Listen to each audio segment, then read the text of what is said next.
The Mysterious Affair at Styles by Agatha Christie. Chapter 12. The Last Link. Poirot's abrupt departure had intrigued us all greatly. Sunday morning wore away, and still he did not reappear. But about 3 o'clock, a ferocious and prolonged hooting outside drove us to the window to see Poirot alighting from a car accompanied by Japp and Summerhay.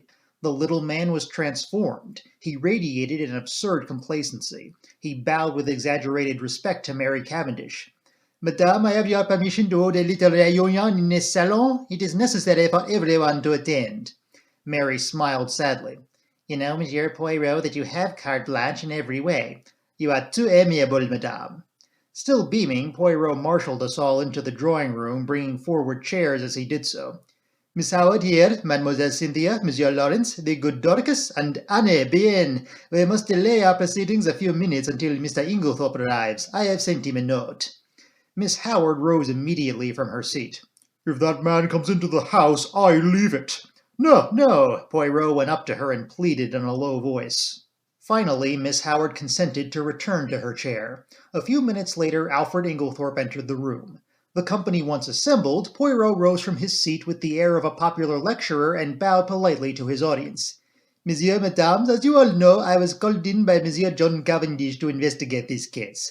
I at once examined the bedroom of the deceased, which by the advice of the doctors had been kept locked and was consequently exactly as it had been when the tragedy occurred. I found first a fragment of green material, second a stain on the carpet near the window, still damp, thirdly an empty box of bromide powders. To take the fragment of green material first, I found it caught in the bolt of the communicating door between that room and the adjoining one occupied by Mademoiselle Cynthia. I handed the fragment over to the police, who did not consider it of much importance, nor did they recognize it for what it was, a piece torn from a green land armlet. There was a little stir of excitement. "Now there was only one person at Styles who worked on the land, Mrs. Cavendish. Therefore it must have been Mrs. Cavendish who entered the deceased's room through the door communicating with Mademoiselle Cynthia's room." "But that door was bolted on the inside," I cried. "When I examined the room, yes, but in the first place we have only her word for it, since it was she who tried that particular door and reported it fastened. In the ensuing confusion she would have had ample opportunity to shoot the bolt across. I took an early opportunity of verifying my conjectures. To begin with, the fragment corresponds exactly with a tear in Mrs. Cavendish's armlet. Also, at the inquest, Mrs. Cavendish declared that she had heard from her own room the fall of the table by the bed. I took an early opportunity of testing that statement by stationing my friend Monsieur Hastings in the left wing of the building just outside Mrs. Cavendish's door. I myself, in company with the police, went to the deceased's room, and whilst there I apparently accidentally knocked over the table in question, but found that, as I had expected, Monsieur Hastings had heard no sound at all. This confirmed my belief that Mrs. Cavendish was not speaking the truth when she declared that she had been dressing in her room at the time of the tragedy. In fact, I was convinced that far from having been in her own room, Mrs. Cavendish was actually in the deceased's room when the alarm was given. I shot a quick glance at Mary. She was very pale, but smiling. I proceeded to reason on that assumption. Mrs. Cavendish is in her mother-in-law's room. We will say that she is seeking for something and has not yet found it. Suddenly, Mrs. Inglethorpe awakens and is seized with an alarming paroxysm. She flings out her arm, overturning the bed-table, and then pulls desperately at the bell. Mrs. Cavendish, startled, drops her candle, scattering the grease on the carpet. She picks it up and retreats quickly to Mademoiselle Cynthia's room, closing the door behind her. She hurries out into the passage, for the servants must not find her where she is. But it is too late. Already footsteps are echoing along the gallery which connects the two wings. What can she do? Quick as thought, she hurries back to the young girl's room and starts shaking her awake. The hastily aroused household comes trooping down the passage. They are all busily battering at Mrs. Inglethorpe's door. It occurs to nobody that Mrs. Cavendish has not arrived with the rest. But, and this is significant, I can find no one who saw her come from the other wing. He looked at Mary Cavendish. "Am I right, madame?" She bowed her head. "Quite right, monsieur. You understand that if I had thought I would do my husband any good by revealing these facts, I would have done so, but it did not seem to me to bear upon the question of his guilt or innocence." "In a sense, that is correct, madame, but it cleared my mind of many misconceptions and left me free to see other facts in their true significance." "The will!" cried Lawrence. "Then it was you, Mary, who destroyed the will." She shook her head, and Poirot shook his also. No, he said quietly. There is only one person who could possibly have destroyed that will, Mrs. Inglethorpe herself. Impossible! I exclaimed. She had only made it out that very afternoon. Nevertheless, mon ami, it was Mrs. Inglethorpe, because in no other way can you account for the fact that on one of the hottest days of the year, Mrs. Inglethorpe ordered a fire to be lighted in her room. I gave a gasp. What idiots we had been never to think of that fire as being incongruous. Poirot was continuing.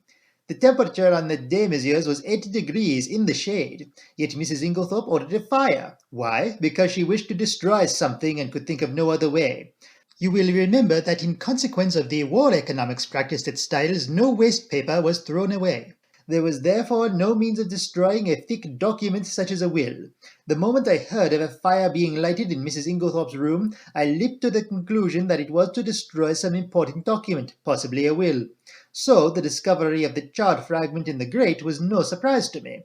I did not, of course, know at the time that the will in question had only been made that afternoon, and I will admit that when I learned that fact I fell into a grievous error.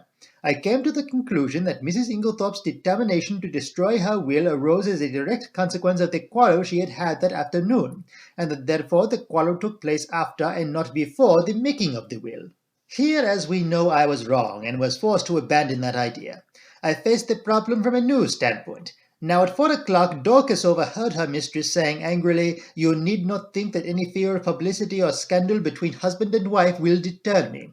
I conjectured, and conjectured rightly, that these words were addressed not to her husband, but to Mr. John Cavendish.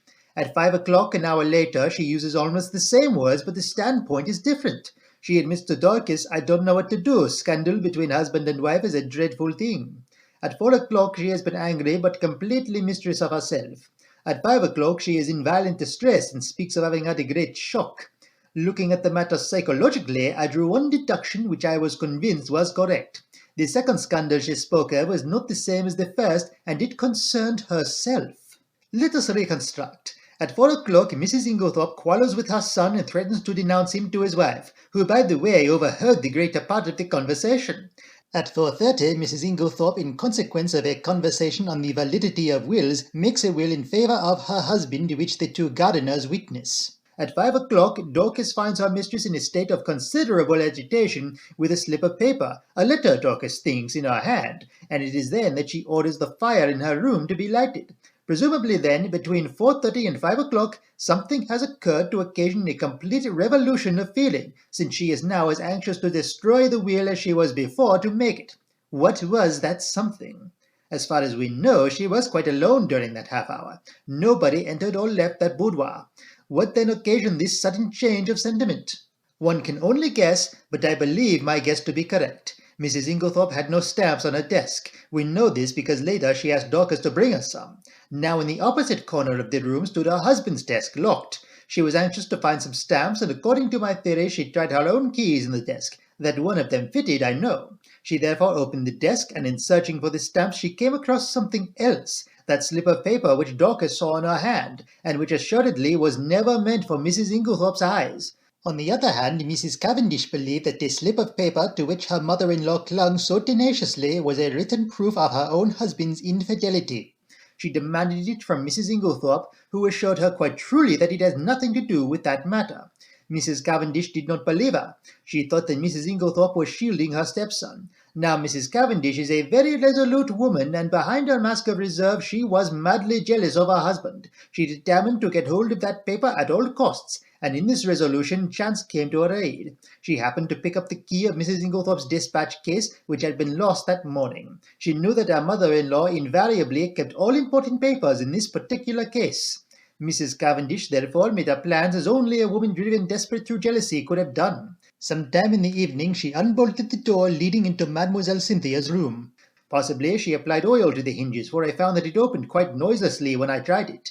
She put off her project until the early hours of the morning, as being safer, since the servants were accustomed to hearing her move about the room at that time. She dressed completely in her land kit and made her way quietly through Mademoiselle Cynthia's room into that of Mrs. Inglethorpe.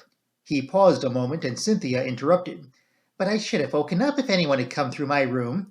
"Not if you were drugged, mademoiselle." "Drugged?" "Mais oui. You remember, he addressed us collectively again, that through all the tumult and noise next door, Mademoiselle Cynthia slept. That admitted of two possibilities. Either her sleep was feigned, which I did not believe, or her unconsciousness was induced by artificial means. With this latter idea in my mind, I examined all the coffee cups most carefully, remembering that it was Mrs. Cavendish who had brought Mademoiselle Cynthia her coffee the night before. I took a sample from each cup and had them analyzed, with no result. I had counted the cups carefully in the event of one having been removed. 6 persons had taken coffee and 6 cups were duly found. I had to confess myself mistaken. Then I discovered that I had been guilty of a very grave oversight. Coffee had been brought in for 7 persons, not 6, for Dr. Bauerstein had been there that evening. This changed the face of the whole affair, for there was now 1 cup missing. The servants noticed nothing, since Annie, the housemaid who took in the coffee, brought in 7 cups, not knowing that Mr. Inglethorpe never drank it, whereas Dorcas, who cleaned them away the following morning, found 6 as usual, or strictly speaking she found 5, the 6th being the one found broken in Mrs. Inglethorpe's room. I was confident that the missing cup was that of Mademoiselle Cynthia. I had an additional reason for that belief in the fact that all the cups found contained sugar, which Mademoiselle Cynthia never took in her coffee. My attention was attracted by the story of Annie about some salt on the tray of cocoa which she took every night to Mrs. Inglethorpe's room. I accordingly secured a sample of that cocoa and sent it to be analyzed. "But that had already been done by Dr. Bauerstein," said Lawrence quickly. "Not exactly. The analyst was asked by him to report whether strychnine was or was not present. He did not have it tested, as I did, for a narcotic." "For a narcotic?" "Yes, here is the analyst's report. Mrs. Cavendish administered a safe but effectual narcotic to both Mrs. Inglethorpe and Mademoiselle Cynthia, and it is possible that she had a mauvais quart d'eau in consequence. Imagine her feelings when her mother-in-law is suddenly taken ill and dies, and immediately after she hears the word poison. She has believed that the sleeping draught she administered was perfectly harmless, but there is no doubt that for one terrible moment she must have feared that Mrs. Inglethorpe's death lay at her door. She is seized with panic, and under its influence she hurries downstairs and quickly drops the coffee cup and saucer used by Mademoiselle Cynthia into a large brass vase, where it is discovered later by Monsieur Lawrence. The remains of the cocoa she dare not touch. Too many eyes are upon her. Guess at her relief when strychnine is mentioned and she discovers that after all the tragedy is not her doing. We are now able to account for the symptoms of strychnine poisoning being so long in making their appearance. A narcotic taken with strychnine will delay the action of the poison for some hours." Poirot paused. Mary looked up at him, the color slowly rising in her face. "All you have said is quite true, Monsieur Poirot. It was the most awful hour of my life. I shall never forget it. But you are wonderful. I understand now. What I meant when I told you that you could safely confess to Papa Poirot, eh? But you would not trust me." "I see everything now," said Lawrence. "The drug cocoa taken on top of the poisoned coffee amply accounts for the delay." "Exactly, but was the coffee poisoned or was it not? We come to a little difficulty here, since Mrs. Inglethorpe never drank it." "What?" The cry of surprise was universal. "No. You will remember my speaking of a stain on the carpet in Mrs. Inglethorpe's room. There were some peculiar points about that stain. It was still damp, it exhaled a strong odor of coffee, and embedded in the nap of the carpet I found some little splinters of china. What had happened was plain to me, for not 2 minutes before I had placed my little case on the table near the window, and the table, tilting up, had deposited it upon the floor at precisely the identical spot. In exactly the same way, Mrs. Inglethorpe had laid down her cup of coffee on reaching her room the night before, and the treacherous table had played her the same trick. What happened next is mere guesswork on my part, but I should say that Mrs. Inglethorpe picked up the broken cup and placed it on the table by the bed. Feeling in need of a stimulant of some kind, she heated up her cocoa and drank it off then and there. Now we are faced with a new problem. We know that cocoa contained no strychnine. The coffee was never drunk. Yet the strychnine must have been administered between 7 and 9 o'clock that evening. What third medium was there? A medium so suitable for disguising the taste of strychnine that it is extraordinary no one has thought of it." Poirot looked round the room and then answered himself impressively. "Her medicine." "Do you mean that the murderer introduced the strychnine into her tonic?" I cried. "There was no need to introduce it. It was already there in the mixture. The strychnine that killed Mrs. Inglethorpe was the identical strychnine prescribed by Dr. Wilkins. To make that clear to you, I will read you an extract from a book on dispensing which I found in the dispensary of the Red Cross Hospital at Tadminster. The following prescription has become famous in textbooks. Strychnine sulf 1 gram, potash bromide 6, aqua ad 8, fiat mistura. This solution deposits in a few hours the greater part of the strychnine salt as an insoluble bromide in transparent crystals. A lady in England lost her life by taking a similar mixture. The precipitated strychnine collected at the bottom, and in taking the last dose, she swallowed nearly all of it. Now, there was of course no bromide in Dr. Wilkins' prescription, but you will remember that I mentioned an empty box of bromide powders. One or two of those powders introduced into the full bottle of medicine would effectually precipitate the strychnine as the book describes, and cause it to be taken in the last dose. You will learn later that the person who usually poured out Mrs. Inglethorpe's medicine was always extremely careful not to shake the bottle, but to leave the sediment at the bottom of it undisturbed. Throughout the case, there have been evidence that the tragedy was intended to take place on Monday evening. On that day, Mrs. Inglethorpe's bell wire was neatly cut, and on Monday evening, Mademoiselle Cynthia was spending the night with friends, so that Mrs. Inglethorpe would have been quite alone in the right wing, completely shut off from help of any kind, and would have died in all probability before medical aid could have been summoned. But in her hurry to be in time for the village entertainment, Mrs. Inglethorpe forgot to take her medicine, and the next day she lunched away from home, so that the last and fatal dose was actually taken 24 hours later than had been anticipated by the murderer. And it is owing to that delay that the final proof, the last link of the chain, is now in my hands. Amid breathless excitement, he held out 3 thin strips of paper. A letter in the murderer's own handwriting, mes amis. Had it been a little clearer in its terms, it is possible that Mrs. Inglethorpe, warned in time, would have escaped. As it was, she realized her danger, but not the manner of it. In the deathly silence, Poirot pieced together the slips of paper and, clearing his throat, read. Dearest Evelyn, you will be anxious at hearing nothing. It is all right, only it will be tonight instead of last night. You understand. There's a good time coming once the old woman is dead and out of the way. No one can possibly bring home the crime to me. That idea of yours about the bromides was a stroke of genius, but we must be very circumspect. A false step. Here, my friends, the letter breaks off. Doubtless the writer was interrupted, but there can be no question as to his identity. We all know this handwriting, and a howl that was almost a scream broke the silence. You devil, how did you get it? A chair was overturned. Poirot skipped nimbly aside. A quick movement on his part, and his assailant fell with a crash. Messieurs, mesdames, said Poirot with a flourish, let me introduce you to the murderer, Mr. Alfred Inglethorpe.